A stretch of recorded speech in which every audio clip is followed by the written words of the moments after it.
Put away your torches and pitchforks. Let me explain. Yes, I know that fast passes are some of the reasons why you're able to get through so many rides in a day, but I'm here today to say that fast passes, when you take a look at the big picture, actually do more harm than good, both to guests and cast members. I'm Chris from Orlando, and please don't hurt my family, they have nothing to do with this. And here's why I think fast passes should remain dead forever.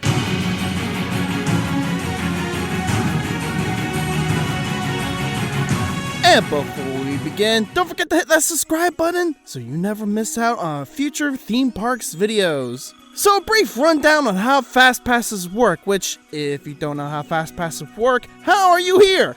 It's very simple. You log on to the My Disney Experience app or find a kiosk in the park and find the ride you want to make a fast pass for and select the time to return to that ride with the minimum wait time. Sounds nice and easy, right?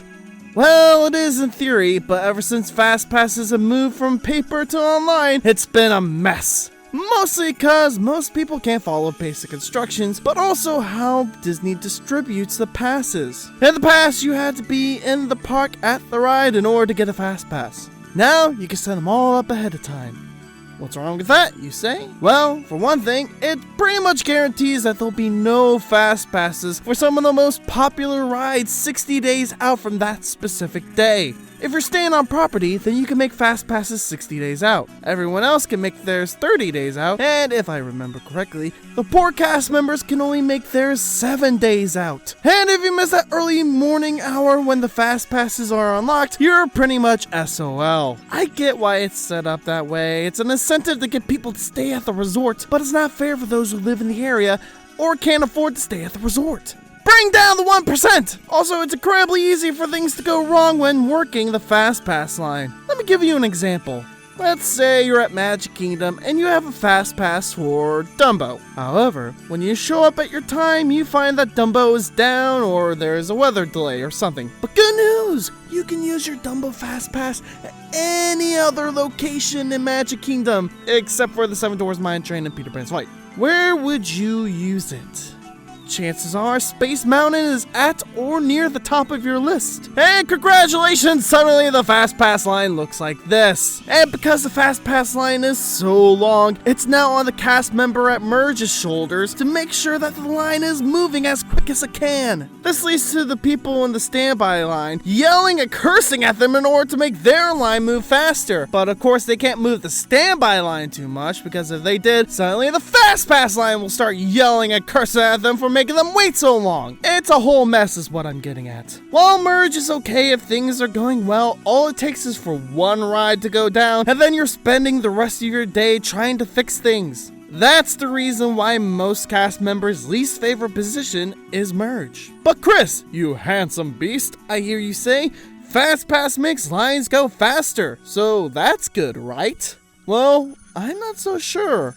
After all, without Fastpass, you're just pressing one line through rather than two. But let's check the science! And yes, because you called me a handsome beast, I'm on camera again for the science! And before we get to work, I will admit that this is probably more math than science, but the math doesn't sound as cool. So, this will be a little bit difficult because, well, the only notable time when there's no Fastpasses is, well, now, when the parks are only running at about a third of capacity. But we did take a look at the one day a year where the Magic Kingdom is guaranteed to hit capacity. New Year's Eve. Dear Lord. So, to keep this as scientific as possible, I took the wait times of some of the most popular attractions at Magic Kingdom, Space Mountain, the Haunted Mansion, the usual suspects, between 2 and 3 p.m. This is the peak of the day when the most people are at the park. I'll leave a link to where I got all this information in the description down below. So let's start with New Year's Eve 2019, the last day before the bad year. The average wait time between 17 different rides is 108 minutes, with some of the lower waits being Small World at an hour, and the longer times being Space Mountain at 4 hours. Yeah, don't go to Disney on New Year's Eve. Now let's take a look at the wait times for this past year's New Year's Eve, the day we all stayed up to watch 2020 die. The average wait times for the same rides this year is 36 minutes. So, significant then. Except no. Because as you may know, Disney is currently only operating at a third of its park capacity. So when that's taken into account, the average wait time would probably be a bit closer to 108 minutes! Again! So, is that it? Do having Fastpasses or not make a difference in the line? Well, there's one other factor in play.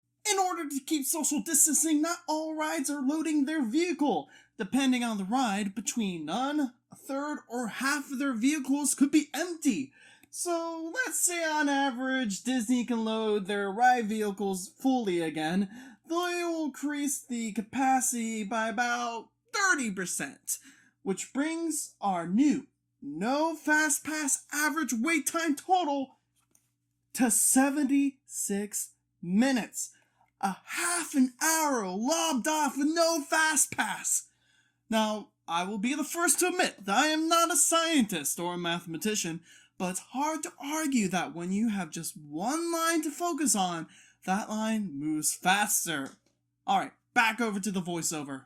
I asked my followers over on Facebook whether they thought Fastpasses should make a return, and most either said no, bring back the paper Fastpasses, or use Disneyland's Max Pass system, which I'm going to ignore that last one because that disadvantages the working man, comrade.